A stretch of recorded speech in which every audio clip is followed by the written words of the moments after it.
ওম শান্তি 11/4/2024 মুরলি। বাবা বলছেন, মিষ্টি বাচ্চারা, এ হলো পূর্ব নির্ধারিত নাটক। এই নাটক থেকে একজন আত্মাও নিষ্কৃতি পেতে পারে না। মোক্ষম অর্থাৎ চিরস্থায়ী মুক্তি কেউই পেতে পারে না। প্রশ্ন, উচ্চ থেকেও উচ্চ পতিত পাবন বাবা কিভাবে ভোলানাথ হন? উত্তর, বাচ্চারা, তোমরা তাঁকে এক মুঠো চাল দিয়ে পরিবর্তে রাজমহল নিয়ে নাও, তাই বাবাকে ভোলানাথ বলা হয়। তোমরা বলো যে শিব বাবা হলো আমাদের পুত্র, আর সেই পুত্র এমন যে কখনো কিছু নেয় না, সর্বদা দিতেই থাকে। ভক্তিতে বলা হয় যে যেমন কর্ম করে সে তেমনই ফল পায়, কিন্তু ভক্তিতে তো অল্প সময়ের জন্য ফল পাওয়া যায়। জ্ঞানে তোমরা সব কিছুই বুঝে করো, তাই সদাকালের জন্য ফল প্রাপ্ত করো। ওম শান্তি। আত্মারূপী বাচ্চাদের সাথে আত্মিক পিতা আত্মিক বার্তালাপ করছেন, বা এমনও বলা যেতে পারে যে আত্মিক পিতা তাঁর সন্তানদের রাজযোগ শেখাচ্ছেন। তোমরা এসেছ অসীম জগতের পিতার কাছ থেকে রাজযোগ শিখতে, তাই বুদ্ধি বাবার দিকেই চলে যাওয়া উচিত। এ হলো বাচ্চাদের উদ্দেশ্যে পরমাত্ম জ্ঞান, শালিগ্রামদের উদ্দেশ্যে ভগবান উবাচ। আত্মাদেরই শুনতে হবে, তাই আত্ম অভিমানী হতে হবে। পূর্বে তোমরা দেহ অভিমানী ছিলে। বাচ্চারা, এই পুরুষোত্তম সঙ্গম যুগেই বাবা এসে তোমাদের আত্ম অভিমানী বানান। আত্ম অভিমানী আর দেহ অভিমানীর মধ্যে পার্থক্য তো তোমরা বুঝতে পেরে গেছো। বাবাই বুঝিয়েছেন যে আত্মাই শরীরের দ্বারা তার পার্ট প্লে করে, পড়াশোনা করে আত্মা, শরীর পড়ে না। কিন্তু দেহ অভিমানের কারণে মনে করে অমুকে পড়ায়। বাচ্চারা, তোমাদের যিনি পড়ান তিনি হলেন নিরাকার, ওনার নাম হলো শিব। শিব বাবার নিজস্ব শরীর হয় না, আর সকলেই বলবে যে আমার শরীর। এ কথা কে বলে? আত্মা বলে যে এটা আমার শরীর। বাকি ওইসব হলো লৌকিক অর্থাৎ পার্থিব পড়াশোনা। তাতে অনেক প্রকারের সাবজেক্ট রয়েছে, বিএ ইত্যাদি কত নাম রয়েছে। এখানে একটাই নাম, আর পড়াও পড়ান একজনই, একমাত্র বাবাই এসে পড়ান। তাই বাবাকেই স্মরণ করতে হবে। অসীম জগতের পিতা আমাদের পড়ান। ওনার নাম কি? ওনার নাম হলো শিব। এমন নয় যে তিনি নাম রূপের ঊর্ধ্বে। মানুষের নামকরণ তো তার শরীরের ওপর হয়। বলা হবে যে অমুকের এই শরীর, তেমনভাবে শিব বাবার নাম হয় না। মানুষের নামই তার শরীরের ওপরে হয়। নিরাকার পিতা হলেন একজনই, যার নাম শিব। যখন পড়াতে আসেন তখনও তাঁর নাম শিবই থাকে। এই শরীর তো ওনার নয়। ভগবান একজনই, 10-12 জন নয়। উনি হলেন এক, কিন্তু মানুষ ওনার 24 অবতারের কথা বলে। বাবা বলেন, আমাকে নানান জায়গায় রেখে দিয়েছে। পরমাত্মাকে মাটির বাসনের ভাঙা টুকরোতে, পাথরের টুকরোতে, সবের মধ্যে রয়েছে বলেছে। যেমন ভক্তিমার্গে তোমরা বিভ্রান্ত হয়ে ঘুরেছ, তেমনি আমাকেও নানান স্থানে ফেলেছ। ড্রামা অনুসারে তার কথা বলার ভঙ্গি কত শীতল।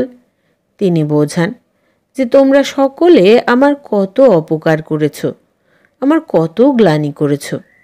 মানুষ বলে আমরা নিষ্কাম সেবা করি, আর বাবা বলেন আমি ছাড়া আর কেউই নিষ্কাম সেবা করতে পারে না, আর যে করতে পারে সে অবশ্যই ফল পায়। এখন তোমরা ফল প্রাপ্ত করছো। গায়নও রয়েছে যে ভক্তির ফলও ভগবান দেবেন, কারণ ভগবান হলেন জ্ঞানের সাগর। ভক্তিতে অর্ধকল্প তোমরা অনেক কর্মকাণ্ড করে এসেছ। এখন এই জ্ঞানই হলো পড়াশোনা। এই পড়াশোনা একবারই পাওয়া যায়, আর তা একমাত্র বাবার কাছ থেকেই। বাবা এই পুরুষোত্তম সঙ্গম যুগে একবারই এসে তোমাদের পুরুষোত্তম বানিয়ে দিয়ে যান। এ হলো জ্ঞান আর ওটা হলো ভক্তি। আধা কল্প তোমরা ভক্তি করেছিলে, আর এখন যারা ভক্তি করে না তাদের এই ভ্রম হয় যে কি জানি ভক্তি করিনি বলেই অমুকে মারা গেছে, অসুস্থ হয়ে পড়েছে। কিন্তু সেই রকম কিছু হয় না। বাবা বলেন, বাচ্চারা তোমরা ডেকে চলেছ যে বাবা এসো, এসে অপবিত্রদের পবিত্র করে সকলের সদ্গতি করো। তাই এখন আমি এসেছি। ভক্তি আলাদা, জ্ঞান আলাদা। ভক্তির জন্য আধা কল্প হয় রাত, জ্ঞানের জন্য আধা কল্প হয় দিন। রামরাজ্য আর রাবণ রাজ্য দুই অসীম, দুটিরই সময়সীমা সমান। এই সময় মানুষ ভোগী হওয়ার জন্য দুনিয়ার জনসংখ্যা বৃদ্ধি অধিক মাত্রায় হয় আর আয়ুষ্কাল কম হয়। বৃদ্ধি যাতে অধিক মাত্রায় না হয় তার জন্য আবার ব্যবস্থাও করে। বাচ্চারা তোমরাই জানো যে এত বড় দুনিয়াকে কম করা এ তো একমাত্র বাবারই কাজ। বাবা আসেনি কম করতে। আহ্বান করা হয় যে বাবা এসো, অধর্ম বিনাশ করো, অর্থাৎ সৃষ্টিকে কম করো, জনসংখ্যাকে কম করো। দুনিয়া তো জানেই না যে বাবা কত কম করে দেয়। অতি অল্প সংখ্যক মানুষ থেকে যায়, বাকি সব আত্মারা নিজের ঘরে চলে যায়। পুনরায় নম্বরের ক্রমানুসারে নিজের ভূমিকা পালন করতে আসে। নাটকে যার পার্ট যত দেরিতে থাকে সে ঘর থেকেও আসে তত দেরিতে।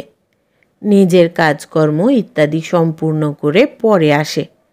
নাটকের পার্টধারীরা অর্থাৎ কুশীলবেরা নিজের কাজকর্ম করে, আবার সময় মতো এসে নাটকে নিজের পার্ট প্লে করতে চলে আসে। তোমাদেরও তেমনই হয়।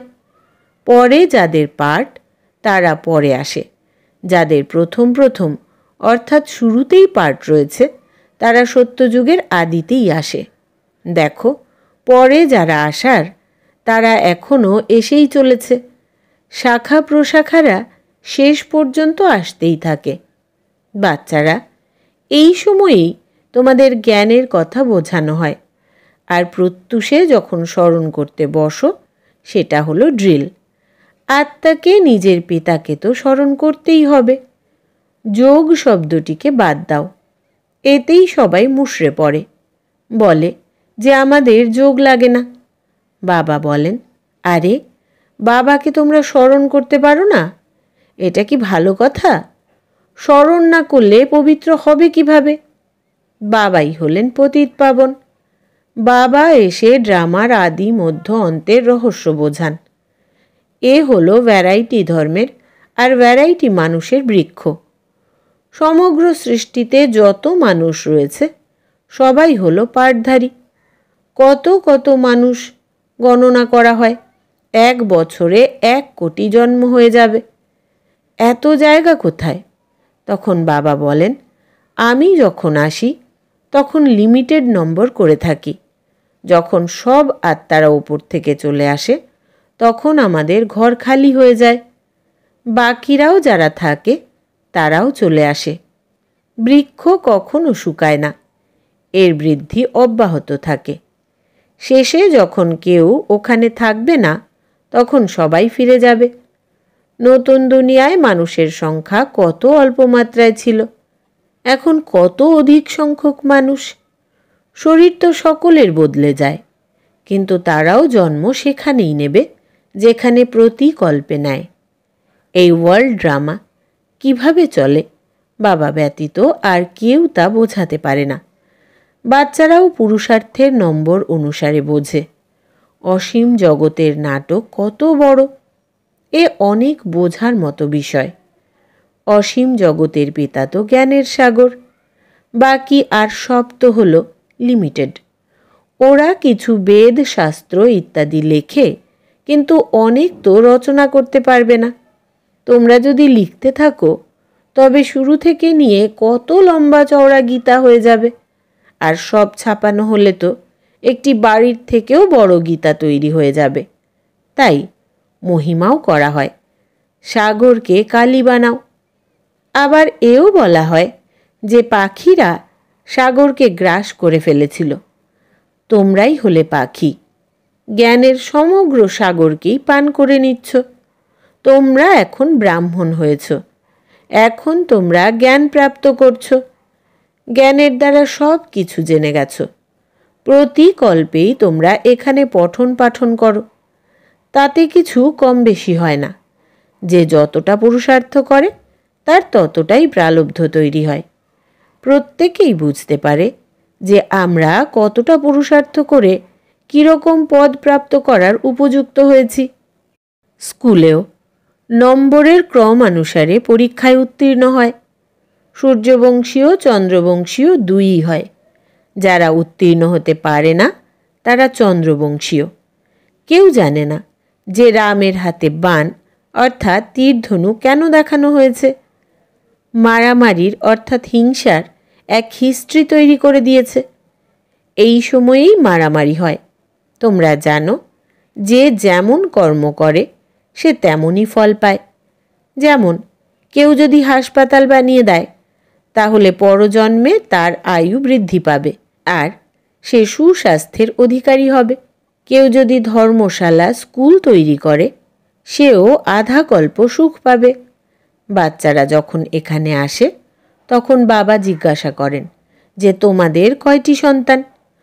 তখন কেউ হয়তো বলে 3টি লৌকিক আর 1 শিব বাবা, কারণ তিনি অবিনাশী উত্তরাধিকার দেন আর নিয়েও নেন।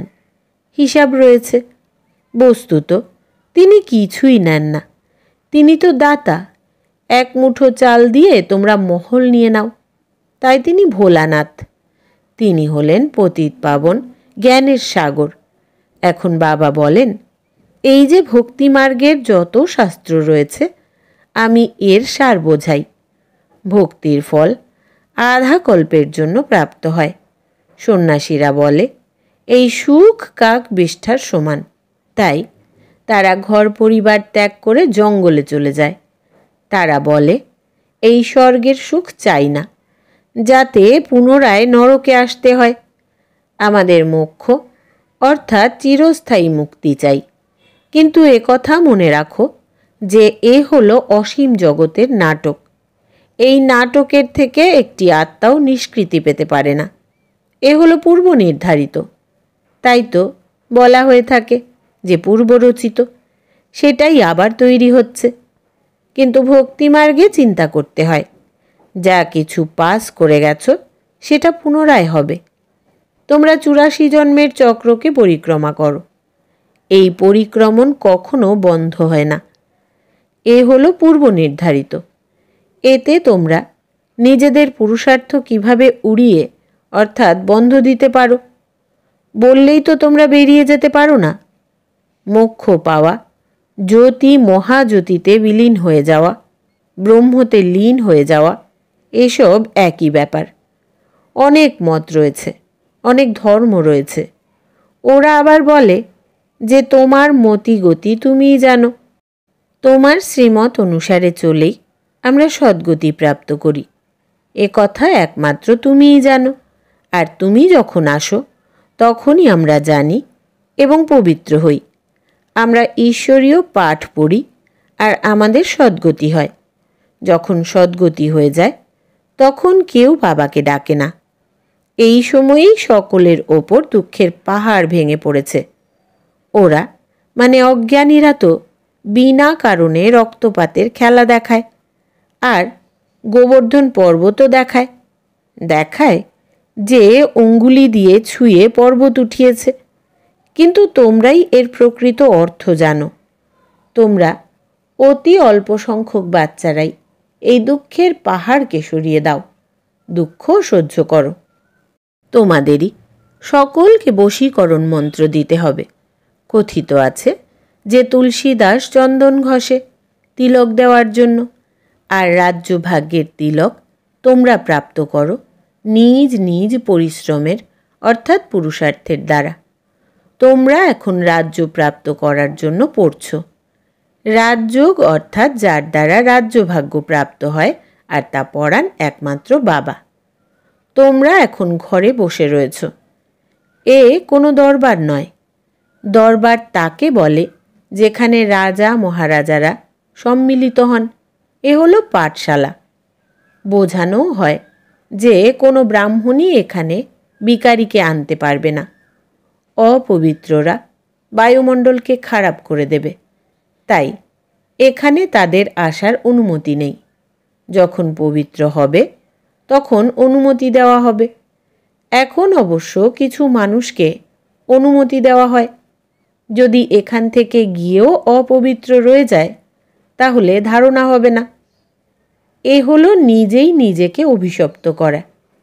বিকার হলো রাবণের মত। পরমাত্মা রামের মত পরিত্যাগ করে রাবণের মতকে অনুসরণ করে বিকারী হয়ে প্রস্তর সম হয়ে পড়ে। গরুর পুরাণে নানান গাল গল্প লিখে দিয়েছে। বাবা বলেন মানুষ মানুষই হয়, জন্তু জানোয়ার ইত্যাদি হয় না।